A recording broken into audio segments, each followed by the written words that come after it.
Ahoy, everyone! You're listening to Behind the Mask with Dan Monroe, which happens to be me. This is the maiden voyage of this new podcast venture, and I'm excited to have you on board. You know, the reason I'm making this podcast is to try to let people know what I do. And I've actually been prompted by several people that I know who have told me that I should be doing a podcast. Not that I just enjoy talking about myself and what I do, but, I do. But it's quite funny to me that even with all of the art that I share on social media, all of the posts that I do with the books that I illustrate, the art services that I offer, and the nonprofit organization that I've created, many people still somehow have no idea what I do. I've been told that some people have referred to me as that funny guy who dresses up like a pirate, which, is hilarious. It's hilarious to me, concerning the sources those comments come from. And yes, I know exactly who is saying these things about me. And, it's funny to me that these comments are coming from the same old guys who like to dress up as Ben Franklin or George Washington and put on plays for old men in an auditorium on Saturday afternoons.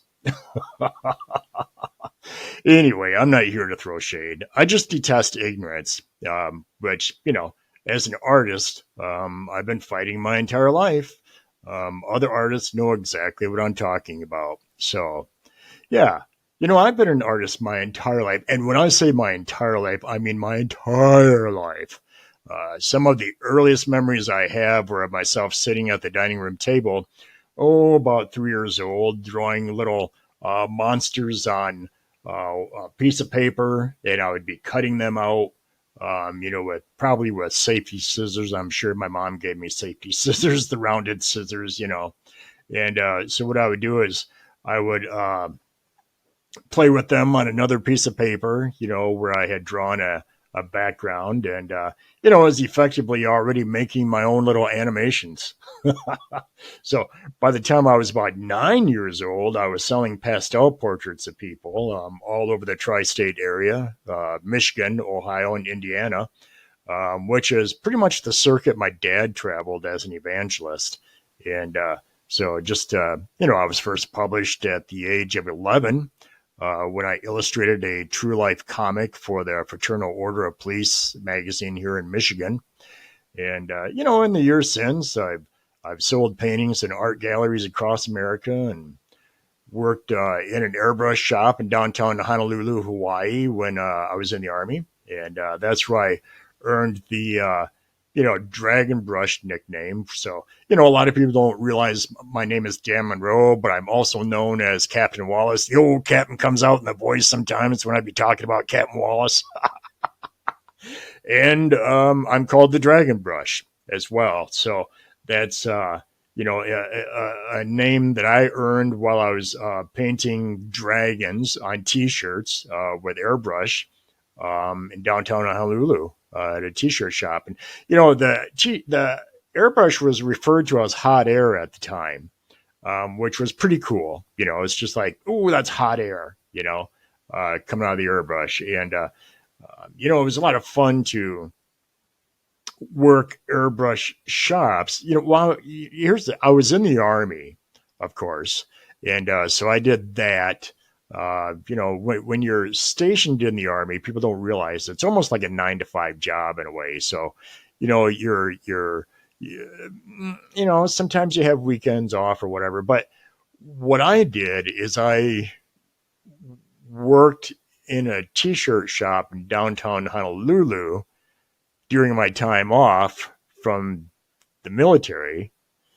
So on weekends, a lot of times I was down there painting, in t-shirt shops, which is like performing in front of people and everything. And it was just a very, very exciting. And there was a lot of excitement to it. And there was a lot of, energy to it. And it was just a really good time. And I got pretty well known down there at the time. So people called me Dragon Brush because of that.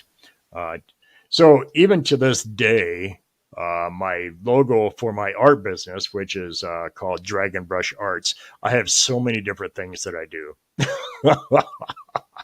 So my art business is called Dragon Brush Arts, and the logo. I'm sure many of you out there have seen my Dragon Brush logo. It has a dragon holding an airbrush, and he's using the airbrush as a flamethrower, and it's pretty cool. And of course, I've animated the logo and everything, so that's it's it's it's cool. It's really cool. Um, but anyway, in the years since coming back from my travels in the army, I've done so many different things. I've taught art classes. Of course, I've taught airbrush shops, airbrush techniques in a lot of different venues. I used to run an art supply store downtown Kalamazoo called Wheaton Art Supply. And anybody in the local area, if you've been in the local area in the past, 20, 30 years, you'll know the name Wheaton Art Supply down in Kalamazoo. I was a manager there for several years. And that was before I went to start teaching at Western Michigan University. And it's funny how I got that job. I wasn't looking for the job, but what happened is the dean of the what was it? It was the art. What was it? The industrial design. That's what it was.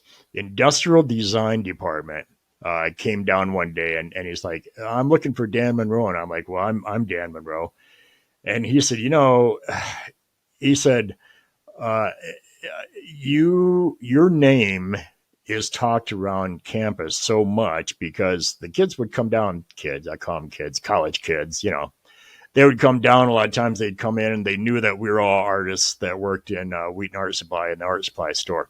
And so they would ask, what do you think my instructor wants me to do with this project here? So what I would do is I would, say, well, tell me what what they're saying they want, and they would tell me, and I'd say, well, this is what they want you to do, and I would start sketching it out for them and everything else. So I was probably getting A's on all of their all of their work.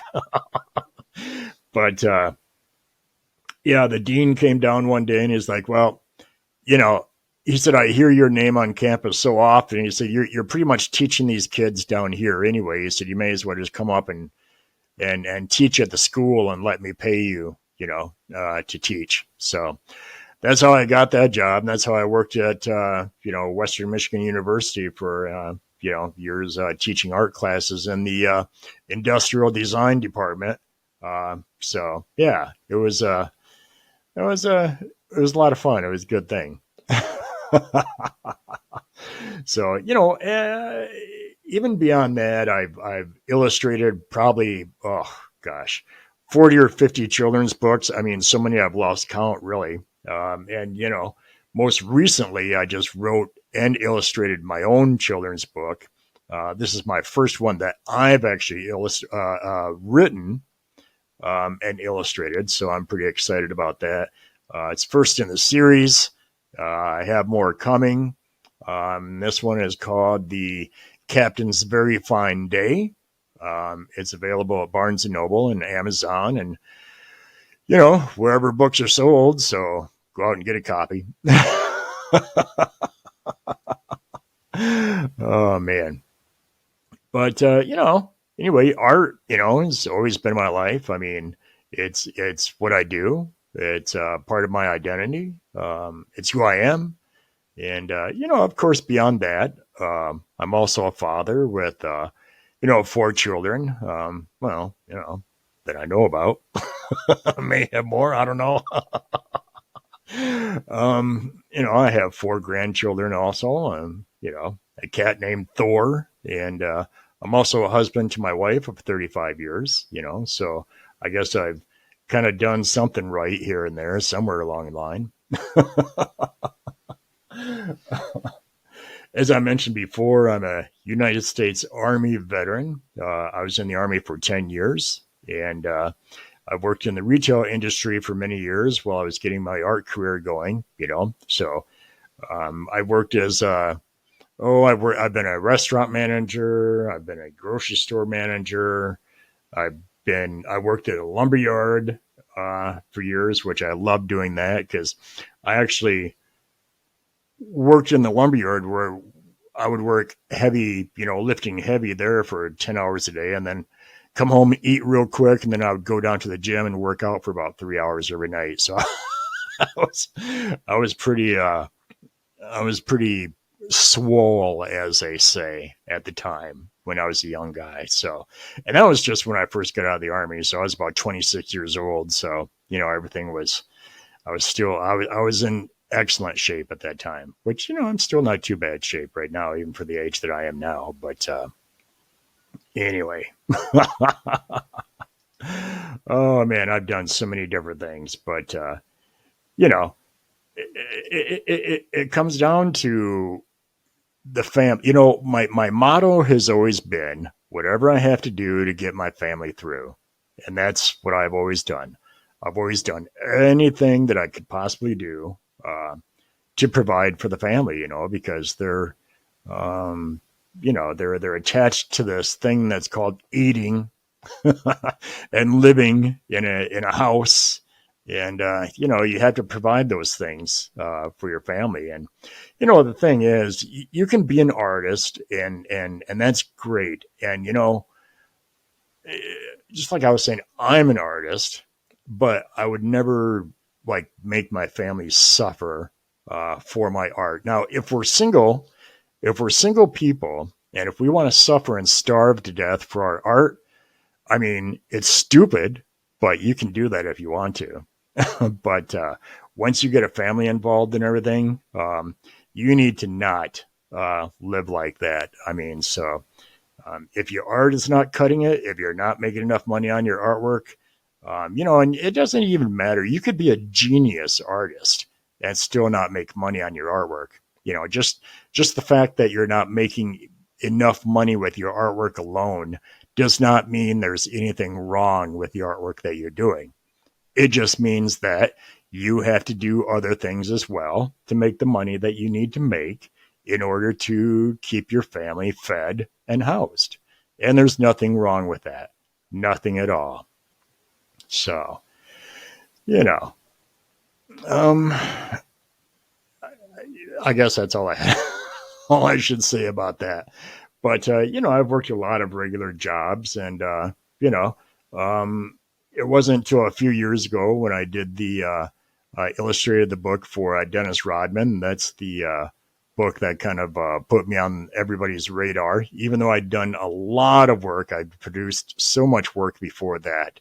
But you know, a lot of times people don't care until you do something big that they see, and then they see that you're working with someone famous or whatever, and then that's when they want to look at you a little bit closer, and maybe take you more seriously or whatever. I don't know, but you know, it is what it is.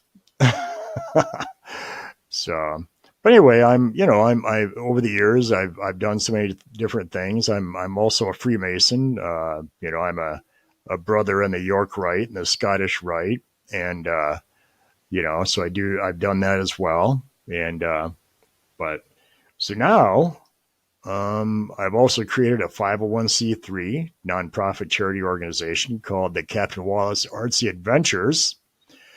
And the Captain Wallace Artsy Adventures nonprofit charity organization is a fully licensed, tax-exempt organization recognized and regulated by the IRS. So I'm getting the message out about a brand new nonprofit charity really is not an easy thing. Because everyone knows the names of some of the large charities such as March of Dimes, Wounded Warriors, Goodwill, UNICEF, many others which do good works for humanity, all in their own fields, you know. But what I'm trying to let you know is that the Captain Wallace Artsy Adventures charity is just as bona fide as the other charities that I just mentioned a few seconds ago. It's just that we are brand new and you don't know our name yet. So the Captain Wallace Artsy Adventures nonprofit charity, it works under the arts, culture, and humanities of the national taxonomy of exempt entities regulated by the IRS. So there are many rules that we have to pay attention to in order to remain in compliance with the IRS and maintain our tax exempt status, which means that when a person or a business or a corporation contributes and donates to our charity, we can immediately generate a receipt for you to use when you file blah, blah, blah. File your taxes. So that way, when you file your taxes, you can, use it as a tax deduction for your contribution. So, and as I was saying earlier, I'm an artist. So, I had a very difficult childhood. Being the survivor of extreme child abuse by my parents and brother, I don't want to go too deeply into the abuse, but suffice it to say that I was abused mentally, physically, and other ways, just about every day of my childhood. Even though my parents were Pentecostal preachers, they were very, misguided. And, actually, I've often wondered who it really was that made them what they were, but yeah. Anyway, as I was growing up, suffering the physical and mental abuses, I found that I could retreat into my own artwork and make my own little worlds and have adventures with my imagination. And I sincerely believe this is largely what allowed me to grow into the strong person that I've grown up to become and that I am. Even despite the abuses, even though I still suffer my own struggles and PTSD, even after all these years later. But, art is therapeutic. It allows us to venture beyond ourselves and forget, even for a few minutes, whatever we may be suffering or enduring. And this is largely what has motivated me to create the Captain Wallace Artsy Adventures nonprofit charity. There was a time many years ago that I thought of creating a charity called No One Cares, which would have been spelled, no, as in KNOW, with the number one, cares, which, would have been spelled that way to, let people know that one cares. They know one cares instead of it being no one cares, which so many of us feel that, while we're going through what we're going through, while we're suffering, whatever it is we're suffering, we all believe that no one cares. I've been there. I know exactly how that feels. But this is, I wanted to create a charity that says no one cares. That way, one person cares. And that's me. I'm always that guy that cares. Always, my heart goes out to children, especially children who are suffering in some way. And my goal and the mission of the Captain Wallace Artsy Adventures is to help children express themselves through art and to stimulate their imaginations and show them how to, enter their own worlds and have adventures, which, may carry them away from their problems and situations, even if it's only for a few minutes at a time. So to that goal, I designed a Captain Wallace coin, which we give to special children. You can see it right there, who are suffering in some type of extreme hardship. And the coin is a 2-inch gold-plated metal coin with the Captain Wallace character in enameled color on the front face and the captain's ship on the rear side. and it has his jingle. You know, he sails the ocean's blue on it, and the coin has some heft to it. It's weighty, which my hope is when children hold the coin, it helps to remind them of a day when, you know, a crazy pirate and a mermaid and a bonehead, you know, came and entertained them for a bit and gave them the coin. I'm hoping it's a vehicle to transport them, even briefly, to another land, you know, other places, so they can escape their circumstance, and you know, even for a few minutes, like I said, you know. So, you know, part of what we do is we entertain kids and adults, and you know, it's not just for kids. I mean, I've had people say, you know, well, you know, that thing you do for artsy kids is really nice, and this and that. And while I appreciate the sentiment of them saying that, I have to say, you know, you're not really getting it, because it's not for artsy kids. It's for all kids, you know, all kids, and adults. I mean, you know, anybody who has an imagination, you know, that's who Captain Wallace is for. All right. Everybody and anybody is invited to take part in what we do. Um, you know, we when we're entertaining in our shows are group participation. So we invite everybody in attendance to participate in the show. You know, it doesn't matter the age, you know. So, um, you know, our mermaid, Andrina, as a matter of fact, goes out in the crowd and hands out magic seashells to everyone in the audience. And again, you know, it's another way to make that physical connection. You know, the coins we give to the special children are free to them, and the seashells that Andrina hands out to the audience members, those are free to the audience members. And we give free art supplies to children, and we've donated art supplies to elementary school classes, and a lot. Well, you know, every year we also adopt a struggling family for the holidays, for the Christmas holidays, and try to, you know, give them a better Christmas, you know, than they would have had before. You know, a lot of times it's struggling families where, you know, somebody may have lost their job, or they've not been working for quite some time or something. And so what we'll do is we'll, you know, talk to the parents and see what the children are wanting for Christmas. And we'll try to get them as many things as we can get them. And we'll, you know, supply a Christmas tree. And a lot of times we'll supply food. We can get a voucher, usually a gift card now. You get gift cards from the local grocery stores or whatever. They donate those to us so that we can give them to the families, and so that they can have a nice Christmas dinner, holiday dinner as well.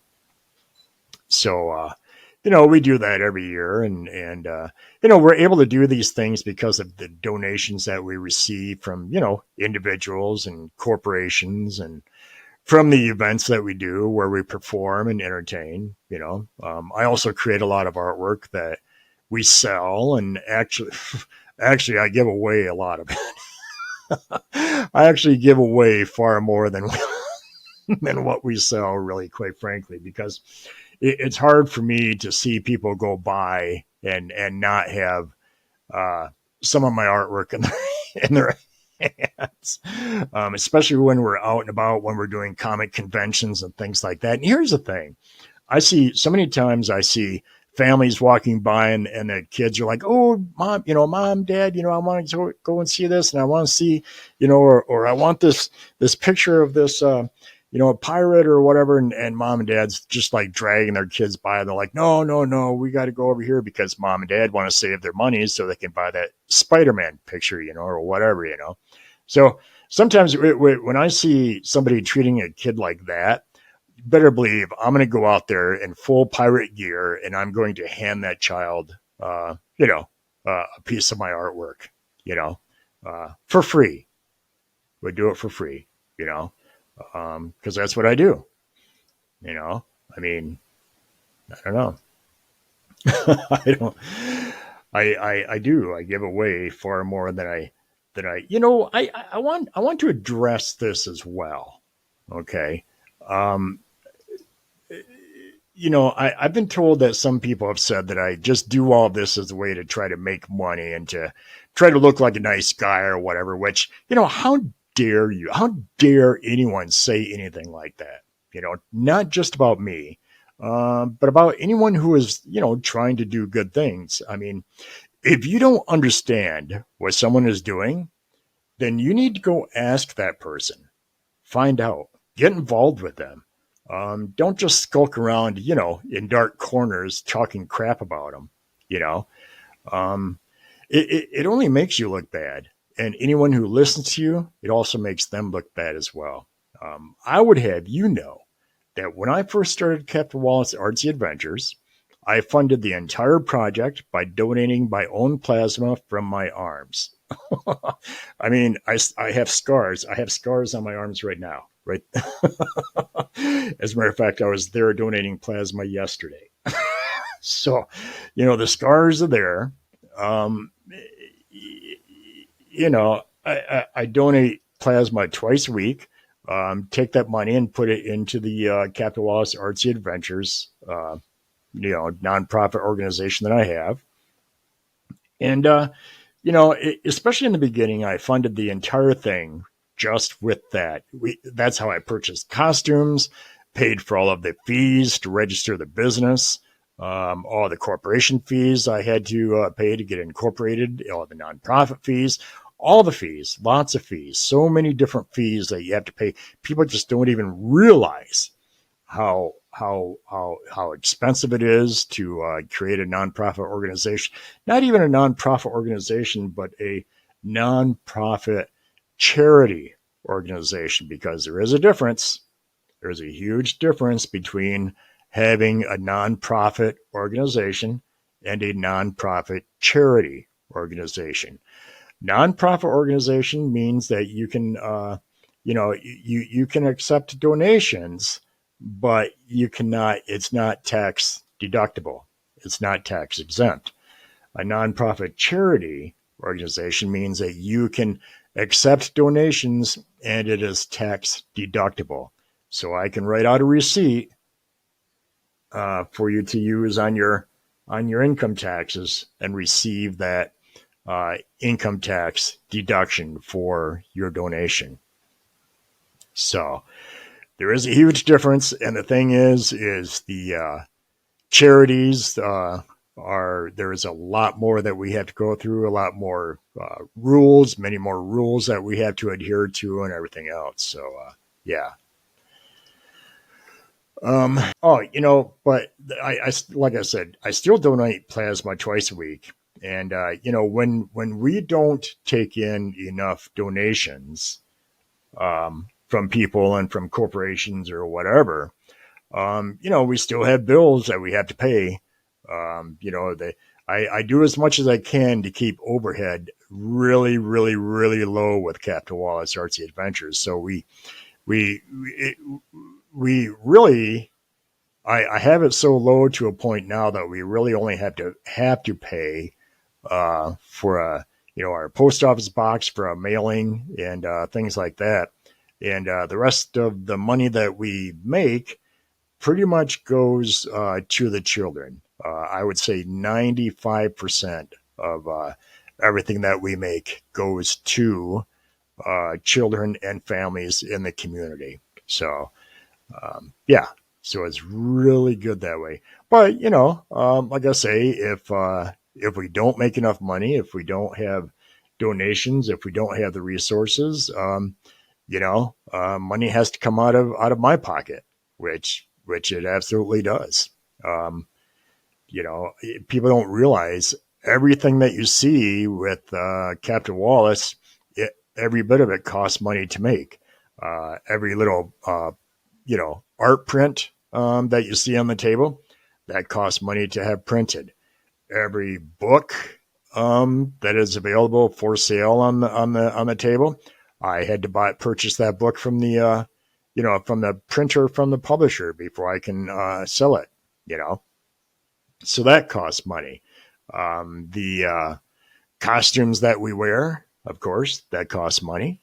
The the tablecloth, that costs money.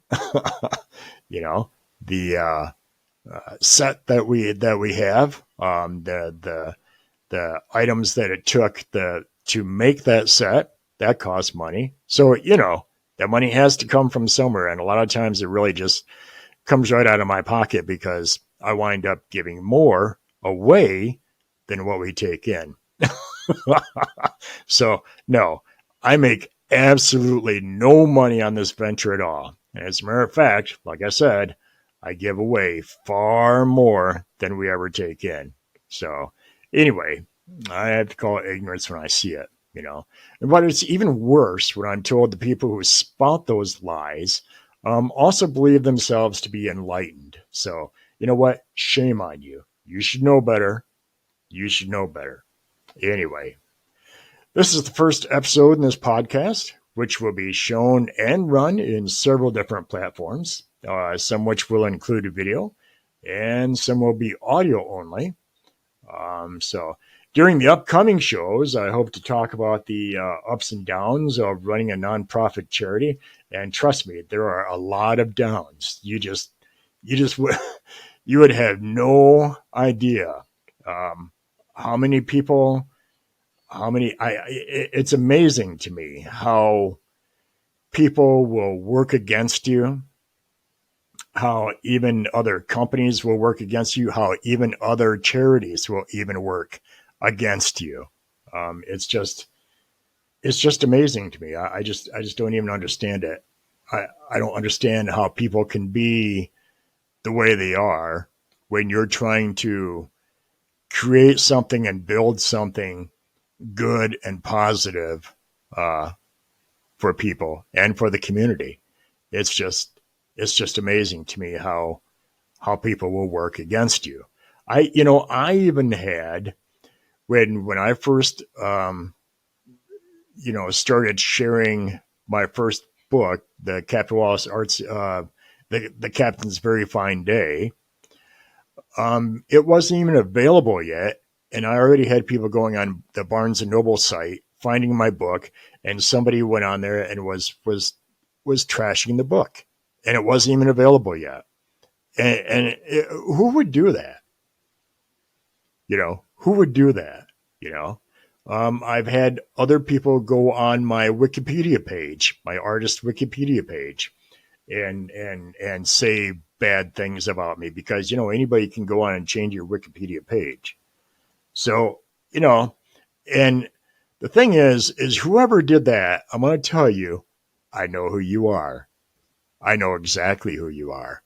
Because you see, what you did is you shared some information on that page that only you know. And you did it in a way where you tried to embarrass me. And that's what it was, that's what your goal was. I know who you are. And the thing is, not too long ago, when I handed you a free copy of my book, I knew exactly what you had done. I knew. But you know what? I'm not going to stoop to that at all. I'm always going to be just a bit better. Anyway. Yeah, in upcoming shows, we'll be, giving pro tips on art and, writing even, and how to hire good artists and other things. And, I'll be joined by guests who will talk about, artsy things with me. So, if you have a question about anything that you would like me to answer during the show, feel free to email me. And you can email me at d.monroe@captainwallace.org. And remember to look for Captain Wallace Artsy Adventures on Facebook and TikTok, and the Captain Wallace website, which is captainwallace.org. Captain Wallace is all one word. So, be sure to purchase a copy of my children's book, Captain's Very Fine Day. And you can find a link to it on the captainwallace.org website, right there on the homepage. And You can find out how you can donate money to our cause using PayPal on the homepage as well. Or you can always send a check or money order made payable to the Captain Wallace Artsy Adventures charity. And you would send that check to Captain Wallace Artsy Adventures, Post Office Box 358, Pawpaw, Michigan 49079.